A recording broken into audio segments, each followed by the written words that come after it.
چې ژوند غواړم د مرګونو دنیا اخلم، ستړي ستړي د غمونو دنیا اخلم، ستړي ستړي د غمونو دنیا اخلم. درنو اوریدونکو، ستاسو پام راوړو د الحاج مولوي محمد یاسین فهیم صاحب د خوش پیغمبر صلی الله علیه وسلم د سپېڅلو قومندانانو خپرونو ته. ستړي ستړي د غمونو دنیا اخلم.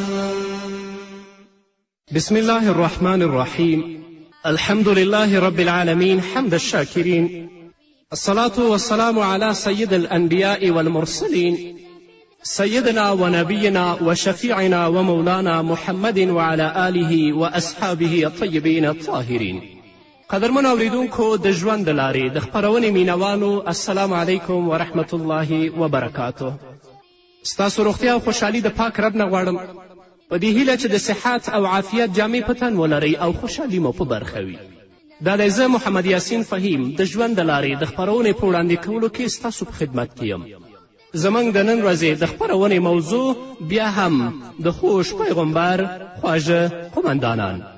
د رسول اکرم صلی الله علیه وسلم د جلیل القدرو صحابهو څخه یو صحابي او یو لوی سپه سالار حضرت حذیفه بن یمان رضی الله تعالی عنه.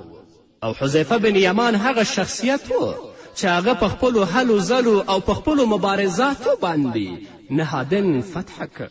د نهادن له فتح کېدو وروسته حذیفه بن یمان آذربایجان ته خپلې لښکرې ولیږلې او د یوې سختې جګړې وروسته یې آذربایجان د اسلامي سلطنت یوه برخه جوړه کړه. چې کله آذربایجان فتح کړه، له دې وروسته بیا هم حذیفه بن یمان رضی الله تعالی عنه نورې سیمې هم د اسلامي سلطنت برخې جوړې کړې او د مخکې تګ هوډ یې وکړ. خو څو ورځې وروسته امیر المؤمنین عمر فاروق رضی الله تعالی عنه هغه له قومندانۍ څخه ګوښه کړ او د مداین والي یې وټاکه. حذیفه بن یمان رضی الله تعالی عنه دا عادت درلود چې هغه به تل لپاره د خره سورلي کوله او په هغه به سپورېده. چې کله د مداین والی ټاکل کېده، نو هغه هم په خپل خره باندې په لوڅه شا سپریږي او مداین طرف ته روانیږي. د ښار لوی مشران د ده د راتګ لپاره تیار سوی ولاړ و، خو حذیفه بن یمان رضی الله تعالی عنه د دوی په وړاندې تیر شه تر دې چې دوی پرې خبر هم نه شول. تر یو درنګ ساعت انتظار وروسته د مداین خلکو له مسلمانانو څخه وپوښتل زموږ ښار ته یو نوی والي راتلونکی و، خو چې لا تر اوسه ولې رانغی؟ مسلمانانو ورزیاته کړه هغه اوس تاسې په وړاندې تیر شو او ښار ته به هم رسېدلی وي. د ښار مخورو مشرانو چې دا خبره واورېده نو ډیر زیات حیران شول. نن راشئ تاسې په ټوله نړۍ کې، په ځانګړې توګه په اسلامي نړۍ کې بیا زموږ په ټولنه کې تاسو والیان وګورئ چې د دې حال څه دی، څومره دوی دین ته خدمت کړی، څومره ملت ته او څومره خپل وطن ته خدمت کړی او څومره ځان ته ماڼۍ جوړې کړي دي. او د حذیفه بن یمان رضی الله تعالی عنه حالت د دوی سره تاسو پرتله کړئ. لږ ساعت وروسته حذیفه بن یمان رضی الله تعالی عنه ټول مسلمانان او د مداین اوسیدونکي یو ځای ته راټول کړل او د دوی پر وړاندې د امیر المؤمنین عمر فاروق رضی الله تعالی عنه فرمان ولست چې الفاظ یې په دا ډول ول: حذیفه بن یمان ستاسې والي وټاکل شو، د ده د حکم اطاعت کوئ او څه شی چې له تاسو غواړي نو له ده څخه یې مه سپموئ. کله چې حذیفه بن یمان رضی الله تعالی عنه فرمان ولست، نو څلور لورو ته آوازونه پورته شول او آواز یې وکړه چې ښاغلیه خپلې اړتیاوې موږ ته وښایه، خپلې اړتیاوې ته موږ ته راوښیه چې ستا اړتیاوې موږ پوره کړو. حضرت حذیفه بن یمان رضی الله تعالی عنه چې ډېر خاکساره او عاجزه شخصیت و، هغه ورته وفرمیل چې ما ته یوازې د خېټې لپاره یو مړۍ ډوډۍ او زما د خره لپاره مې یوازې چاره پکار ده. تر کومه وخته چې زما دلته دنده وي، له دې څخه زیات هیڅ شی زه له تاسې څخه نه غواړم. او رښتیا چې حذیفه بن یمان رضی الله تعالی عنه خپل قول پوره که. د ده چې څومره وخت په مداین کې تیر شو، پرته له خاکساري، فقیري او عاجزي یوه ګړۍ هم تیره نه کړه. شان او شوکت خو لرې خبره ده چې دې د قوت الایمود څخه پرته یې یوه توره یا یو چاړه هم له ځان سره نه ګرځوه. په یو معمولي چوپړ کې به اوسېده او د سورلي لپاره به یې تل له خره څخه ګټه اخیسته. خلکو ته به یې تل دا لارښوونه کوله چې د فتنو له ځایونو څخه لرې ګرځئ. نن هغه کسان چې په دې ټولنه کې هغوی دندې لري، والیان دي یا د هغو نه اوچت دي یا د هغو نه ښکته دي، د حضرت حذیفه بن یمان رضی الله تعالی عنه ژوند او د هغه کړنې د دوی لپاره لوی عبرت دی، باید چې د هغوی نه درس واخلي. نن ورځ څومره زموږ ژوند په غصب، په رشوت، په سود او په حرامو کې تیریږي چې د خپله دنیاوي ژوند ښایسته تیر کړو، چې زما اولاد، زما کورنۍ خوشحالی، که د خلکو وینې هم موږ اوسکلې د هغو باک نه ساتو. خو په دې سوچ کې نه یو چې الله رب العزت به یو ورځ موږ په خپل حضور کې دروي، د دې حکومت او د دې دندې او د دې پیسو او د دې ځواني پوښتنه به الله زموږ نه کوي. کله هم په دې فکر کې موږ نه شو. نو حضرت حذیفه بن یمان رضی الله تعالی عنه به تل خلکو ته دا لارښوونه کوله چې د فتنو له ځایونو څخه لرې ګرځئ. یو ځل د حضرت حذیفه بن یمان رضی الله تعالی عنه نه د هغه رعیت او خلکو پوښتنه وکړه چې د فتنې ځایونه کوم دي. نو حذیفه بن یمان رضی الله تعالی عنه ځواب ورکه د امیرانو او د والیانو دروازې، ځکه هغه کسان چې تل لپاره د امیرانو او د والیانو دروازو شاته ولاړ وي او د هغو په دفترونو کې ناست وي، نو د دوی ناسمې او دروغ خبرې تاییدوي او د دوی بې ځایه ستاینې او چاپلوسي کوي. همدغه یوه لویه فتنه ده چې د الله حکم پرېږدي او د دوی د حکم د تایید دپاره دروغ وایي. د حضرت حذیفه بن یمان دا وصیت او دا وینا زموږ دپاره لوی عبرت او لوی پند دی، په ځانګړې توګه علماو لپاره. په دې کې شک نشته چې علما د انبیا علیهم الصلاة وسلام ورثه دي، خو هغه علما چې درباریان شول تل لپاره د حکامو دروازو شاته ولاړ وي او د هغو په دفترونو کې ګرځي او د هغوی دروغې او ناسمې ستاینې کوي، د هغوی غلطې خبرې تاییدوي، هغوی دې پوه شي چې هغوی د رسول الله او د انبیاو ورثه نه دي. نو د والیانو د دروازو او د حکامو دروازو شاته درېدل او د هغو په دفترونو کې هغو ته چاپلوسي کول، دا یوه لویه فتنه ده. الله رب العزت دې موږ د دې فتنې نه وساتي. یو ځل امیر المؤمنین عمر فاروق رضی الله تعالی عنه یو څو اشرفۍ حذیفه بن یمان ته واستولې، نو هغه یې په ټولو اړو خلکو وویشلې. همداشان چې کله به معاش او د خپله تنخوا واخیسته، نو د خوراک پوشاک څخه به چې اشرفۍ زیاتې شوې، نو هغه به د الله رب العزت په لاره کې ویشلې. د ده فقر، استغنا او عاجزي دا حال و چې یو ورځ د څکلو لپاره اوبه وغوښتې. یو مشر ورته د سپینو زرو په اوښي کې اوبه راوړې. هغه چې پیاله ولیده نو سم د لاسه یې د هغه لاسه راواخیسته او لرې وغورځوله او بیا یې وفرمایل آیا تاسې ته ما په وار وار نه دي ویلي چې رسول الله صلی الله علیه وسلم د سپینو زرو په لوښي کې اوبه څکل منع کړي دي؟ دا د هغو ژوند و. نن ورځ خو چې څومره زموږ معاش او تنخوا هغه خو واخلو، خو بیا هم رشوت او سود او غصب ته موږ لارې راهوارې کړي. که په خلکو باندې هر څه ظلم او زیاتی کیږي، خو چې زه او زما اولاد او زما کورنۍ دې خوشحالۍ الله ته به نه ورځي، الله به دې په خپل حضور کې نه دروي.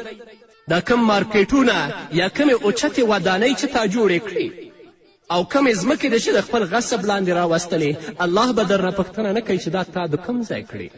یو څه موده وروسته د خلافت له دربار څخه د څه کار لپاره امیر المؤمنین عمر فاروق رضی الله تعالی عنه حذیفه بن یمان راوغوښت. نو د فقیري په لباس کې په خپل خره سپور شو، مدینې منورې طرف ته روان شو. سیدنا عمر فاروق رضی الله تعالی عنه د کجورو او د خرما په باغ کې ناست و او د حذیفه بن یمان رضی الله تعالی عنه راتګ ته یې سترګې غړولې. یو څه انتظار وروسته یې په یو لرې ځای کې ګرد او غبار ولید. ګوري چې یو سپور د مدینې لور ته را روان دی چې درمیانه قد او وچ کلک سړی و، چې پرته له زینه په خره سپور و، پیوند لرونکې جامې یې پر تن وې. کله چې د خرماو باغ ته نږدې ورسید، نو امیر المؤمنین عمر فاروق رضی الله تعالی عنه مخ له خوشحالي څخه وغوړېده. په بېصبري د خرماو له باغ څخه راووت او د سپور سړي مخې ته راغی او بیا یې ترې غېږ چاپېره کړه. په ملا کې یې له مینې زور ورکوه او دا الفاظ به یې ورته ویل: قسم په الله چې تاسې په پوره معناو د اسلام نوم پر ځای راوړ، ته زما ورور یې او زه ستا ورور یم. دا د هغو ژوند و، دا د هغو خلافت و، او دا د هغوی اخلاص و په خپلو دندو کې.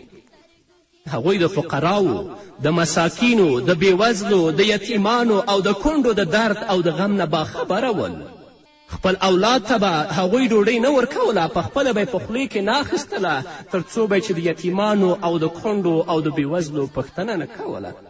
نن خو خلکو د یتیمانو او د بېوزلو وینې وسکلې، الله ته به نه ورځئ، الله به هم په خپل حضور کې نه درئ، پوښتنه به درنه نه کوي. ولې د الله نه ویرېږئ؟ د حذیفه بن یمان رضی الله تعالی عنه درون شخصیت، چوپړ او قدردانی چې د عربو او عجمو خلیفه عمر فاروق په داسې احسنه طریقې سره وکړه. هغه د ایران د پخواني پلازمینې والي ابو عبدالله حذیفه بن یمان و. د حذیفه بن یمان رضی الله تعالی عنه شمیر له هغو غوره صحابهو څخه دی چې هغوی ته په خپله سید الابرار محمد رسول الله صلی الله علیه وسلم په قیامت کې د ملګرتیا زیری ورکړی دی. د ده کنیت ابو عبدالله و او لقب یې صاحب السر و، یعنی رسول الله صلی الله علیه وسلم ده ته د منافقینو نومونه پټ ښودلي ول چې هماغه راز یې پټ ساتلی و. د همدې له امله ورته رسول اکرم صلی الله علیه وسلم صاحب السر یعنی راز ساتونکي لقب ورکړی و. د حضرت حذیفه بن یمان رضی الله تعالی عنه تړاو د عطفان له کورنۍ څخه و. د ده پلار په عامه توګه په یمان سره مشهور و، خو د ده اصلي نوم د روایتونو په اړوند حسل یا حسیل رضی الله تعالی عنه و. هغه د جهالت په زمانه کې یو څوک وژلی و او د قصاص له ویرې خپل پلرنی ټاټوبی پریښی و او په مدینه کې ژوند تیروه. د ده پلار د اوس له کورنۍ سره د بنو عبدالاشهل تړاو ټینګ کړی و او د یوې اشهلي میرمن رباب بنت کعب رضی الله تعالی عنها سره واده کړی و چې د همدې له بطنه او خیټې څخه حذیفه بن یمان رضی الله تعالی عنه وزیږېده. رسول اکرم صلی الله علیه وسلم له مدینې منورې ته هجرت نه و کړی چې حذیفه او پلار یې د رسول اکرم صلی الله علیه وسلم د بلنې کیسه واورېده. دواړه پلار او زوی ډیر نیکمرغه و چې د دوی پاکو زړونو دا ګواهي ورکړه چې د اسلام دعوه کوونکی محمد رسول الله صلی الله علیه وسلم یو ریښتونی پیغمبر دی او د ده د بلنې په نه منلو کې زموږ لپاره زیان دی، تر دې چې هر ډول خطر او زیانونه شاته وغورځول او په مکې مکرمه کې دواړه د رسول اکرم صلی الله علیه وسلم په خدمت کې حاضر شول او د ایمان ځلیدونکي لباسونه یې پر تن کړل. له دې وروسته یې مور رباب او یو ورور صفوان رضی الله تعالی عنه د اسلام په ګاڼه سنبال شول. دا د الله رب العزت هدایت دی چې چاته یې وکړي، نو رب العزت حذیفه بن یمان رضی الله تعالی عنه ته هم هدایت کړی و چې الله رب العزت هغه ته عزت د دنیا او د آخرت ور په برخه که چې د ایمان په ګاڼه یې ځان سنبال که او رسول اکرم صلی الله علیه وسلم ته یې د متابعت او د تابعداري سر ښکته که. نور به مو واورو قدرمن اورېدونکو، خو هغه د یوې دمې نه وروسته. دا ترخې شبګیرې ځکه ډېر په شوق کړم، دا ترخې شبګیرې ځکه ډېر په شوق کړم، ساده نه یم د ګلونو دنیا اخلم،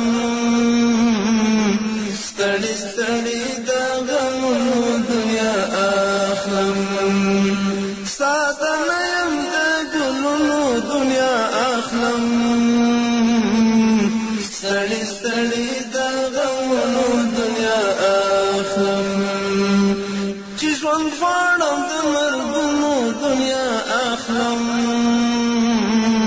ستړي ستړي د غمونو دنیا اخلم، ستړي ستړي د غمونو دنیا اخلم. قدرمن اورېدونکو، بیا هم زموږ سلامونه او نیکې هیلې ومنئ.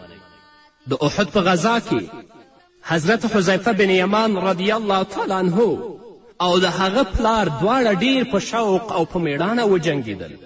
د ده پلار ډیر بوډا او سپین ږیری و، نو د همدې له امله دوی د رسول اکرم صلی الله علیه وسلم د یو بل بوډا صحابي حضرت رفعه بن وقش انصاري رضی الله تعالی عنه او له څو میرمنو او ماشومانو سره یوې لوړې غونډۍ ته ولېږدول.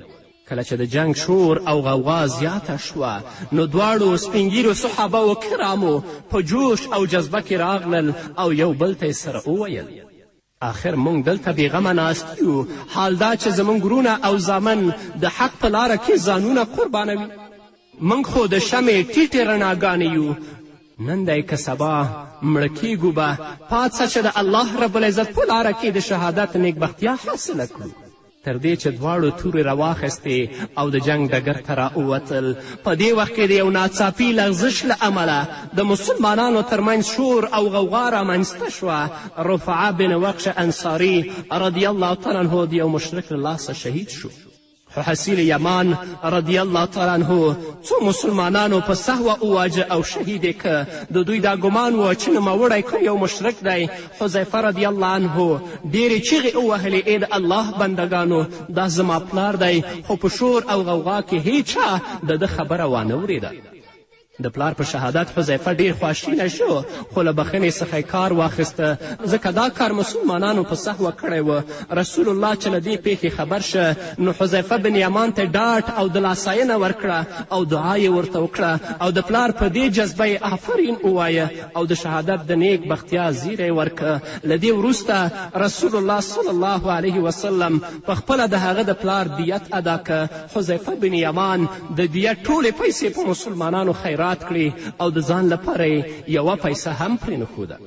رسول اکرم صلی الله علیه وسلم له حذیفه بن یمان رضی الله تعالی عنه سره ډیره مینه درلودله.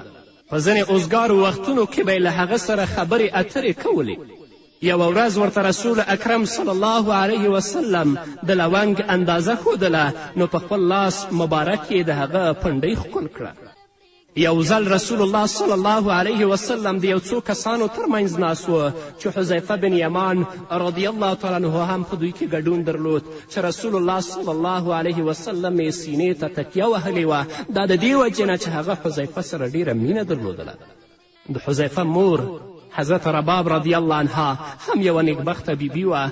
هغې هم له رسول الله صلی الله علیه وسلم سره بېحده مینه درلودله او دا به یې غوښتل چې زما زوی د هغه د دربار او رسالت په تنګ وي. یو ځل داسې وشول چې حذیفه یو څو ورځې د رسول الله په خدمت کې حاضر نه شو. مور یې چې له دې کاره خبره شوه نو سخته ترې خواشینې شوه او سمدلاسه یې ورته حکم وکړ چې د رسول الله په خدمت کې حاضر شي. په دې وخت کې د ماښام تیاره لګېدلې وه. هغه په منډه منډه د محمد رسول الله لور ته روان و تر دې چې د رسول الله صلی الله علیه وسلم په امامت لمونځ ادا که. له مانځه وروسته رسول الله صلی الله علیه وسلم له جومات نه ووت نو حضرت حذیفه بن یمان هم سرښکته که او د رسول الله پسې شاته روان شو. یو څو قدمه لا نه و تیر شوی چې رسول الله صلی الله علیه وسلم شاته مخ که او ویې فرمیل تاسو څوک یاست؟ هغوی ورته وړاندیز وکړه ستاسې غلام حذیفه بن یمان یم. رسول الله صلی الله علیه وسلم ورته وفرمیل الله دې تا او ستا مور ته بښنه وکړي. له دې وروسته به حذیفه بن یمان رضی الله تعالی عنه هره ورځ د رسول اکرم صلی الله علیه وسلم په خدمت کې حاضرېده او د رسالت له ځلېدونکي لمر څخه به یې د عقیدت وړانګې حاصلولې. د رسول الله صلی الله علیه وسلم له وفات څخه وروسته حذیفه بن یمان په ډېر خواشیني زړه له مدینې منورې څخه د عراق په لور لاړه او همالته یې استوګنه غوره کړه. په همدې دور کې په الجزیره ښار کې له یوې مېرمنې سره یې واده وکړ او بیا مداین ته لاړ. د امیر المؤمنین عمر فاروق رضی الله تعالی عنه له خلافت څخه وروسته عثمان غنی رضی الله تعالی عنه هم حذیفه بن یمان ته د خلافت دنده ور وسپارله. خو د ده په زړه کې د ډېرې مودې راهیسې د جهاد جذبې او ولولې راپارېدلې تر دې چې د هجرت په 13 کال یې دنده پرېښوده او په لښکر کې شامل شو چې د خراسان لور ته یې مخه کړه. د خراسان له فتحې وروسته د ارمینیا په جګړو کې د خپل د شجاعت او زړورتیا بابونه د تاریخ په پاڼو کې وځلول. بیا د هجرت په 14 کال د حقان خضر پر ضد عملیاتو کې برخه واخیسته. امیر المؤمنین عثمان غنی رضی الله تعالی عنه د باب د سیمې د رام کولو لپاره 3 ځله خپل پوځونه ولیږل چې مشري یې د حذیفه بن یمان رضی الله تعالی عنه پر غاړه وه. د عثمان غنی رضی الله عنه د خلافت په وروستیو ورځو کې بیا مداین لور ته راستون شو او همدلته د هجرت په 15 کال د حضرت عثمان رضی الله تعالی عنه له شهادت څخه 40 ورځې وروسته یې د ژوند په وروستیو ورځو کې استغفار او ژړا ته مخه کړه او ټوله ورځ او شپه به د الله رب العزت په عبادت بوخت و. یو ځل یو چا ترې د ژړا په اړه وپوښتل نو ورته وفرمایل ما ته د دنیا د بیلتون غم نشته، زه خو مرګ ته هره ورځ هرکلی کوم، زما ژړا د آخرت د ویرې او سخت حالت له امله ده، معلومه نه ده چې هلته به زما سره کوم ډول کړه او وړه کیږي. دا د هغو حال و. د نن ورځ والیان او حکام دي متوجه چې الله به دوی سره څه فیصله کوي. د زنکدن پر وخت یې دا الفاظ په خوله جاري ول چې ای پروردګاره زما له تا سره ملاقات پر برخه کړي، ځکه چې له دنیا او مافیها څخه زیاته مینه له تا سره لرم. له حذیفه بن یمان رضی الله تعالی عنه څخه وروسته 4 اولادونه پاتې شول او له دې څخه تقریبا له 100 څخه زیات حدیثونه روایت شوي دي. دوی ته به د والي توپ په دنده کې ډیر کم وخت په لاس ورته، خو چې کله به هم اوزګار شه نو خلکو ته به د احادیثو درس ورکوه، خلکو به د ده ډیر احترام او درناوی کوه. د درس پر مهال به هیچ چاته کوم مجال نه و چې په لوړ آواز خبرې وکړي. یو ځل رسول اکرم صلی الله علیه وسلم د صحابه کرامو په یوه ډله کې د قیامت د فتنو په اړه وینا کوله. حذیفه بن یمان رضی الله تعالی عنه هم په دې ډله کې ناست و. هغوی د رسول الله صلی الله علیه وسلم دا وینا تر مرګه پورې یادوله او خلکو ته به هم د رسول اکرم صلی الله علیه وسلم د همدې وینا په اړوند لارښوونې کولې. حذیفه بن یمان رضی الله تعالی عنه به د امر بالمعروف او نهی عن المنکر ډیر زیات اهتمام کوه. یو ځل یو سړی ولید چې په بیړه بیړه یې لمونځ کوه. کله چې سلام وګرځوه نو حذیفه ورته وفرمیل دا طریقه د لمانځه نه ده، که په دې حالت کې تا ته مرګ راغی نو د اسلام په حال کې به نه وي. بیا یې له هغې وروسته ورته د لمانځه طریقه وښودله او ورته ویې فرمیل په رکوع او سجده کې میانه روي کوه او په ترتیل سره لمونځ ادا کوه. لنډه دا چې د ټول مانځه طریقه یې ور وښودله. یو ځل یو څو کسان په عبس خبرو لګیا وه نو ورته ویې فرمیل له داسې خبرو څخه ځان وژغورئ، ځکه د رسول اکرم صلی الله علیه وسلم په زمانه کې دا ډول خبرې د نفاق لامل کېدلې. حذیفه بن یمان رضی الله تعالی عنه د لمانځه او د روژې ډیر پابند و. له فقر، تنګلاسي، عاجزي سره یې ډیره مینه درلودله. خلک به یې د بندیانو له ملاقات څخه منع کول چې په دې کار سره بندیان خواشیني کیږي او د آزاد ژوند هیلې په زړه کې بېصبري او درد پیدا کوي. له محبسونو او زندانونو څخه به یې سخته کرکه کوله او په ځینې وخت کې به یې د ځان په اړه فرمایل زړه مې غواړي چې د ځان پسې دروازه بنده کړم او له هیچا سره ونه ګورم تر دې چې مرګ راته راشي او د الله رب العزت سره مې ملاقات په برخه شي رضی الله عنهم اجمعین. نو قدرمنو اوریدونکو دا به زموږ د نن ورځې خپرونه چې ستاسو درانه حضور ته وړاندې شوه. تر بلې خپرونې پورې چې زه بیا هم ستاسو درانه حضور ته راځم او په هغې کې د حضرت خالد بن ولید په اړه تاسو ته وینا کوم. نورم په پاک رب سپارم. پاتې ژوند مو نیکمرغه، ښاد، بریالي او کامیاب اوسئ. چې مغرورونه د مینې امید ساتم، چې مغرورونه د مینې امید ساتم، مظلوم کېږم د ظلمونو دنیا اخلم، ستړي ستړي د غمونو دنیا اخلم، چې ژوند غواړم د مرګونو دنیا اخلم،